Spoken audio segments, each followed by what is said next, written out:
Gagauzlar Kasım yortusunu evvelden kutlayırlar. O çiftçilik yılını kapır, ondan kış başlar. Şimdiki zamanda Kasım noyabrinin 8'inde Ayozlu Dmitri gününde bakılır. Bugün Gagauzlar ta sabahdan kiliseye liturgiyaya giderler. Сам термин «касым» с тюркского языка на русском языке означает «отделяет лето от зимы». Само слово «касым» – это рубеж.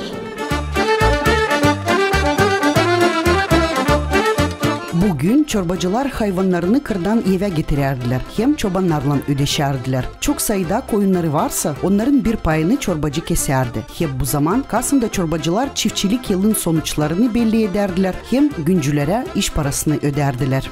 К этому дню должен быть собран весь урожай. Вся живность должна быть уже дома. Дом должен быть подготовлен к зиме. И этот день большей частью считается День урожая.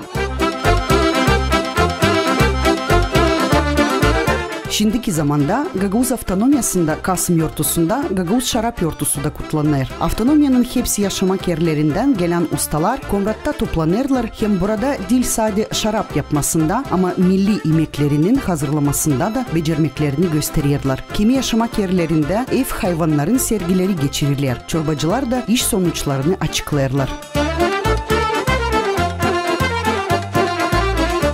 Вот эти фестивали, эти праздники, они объединяют людей.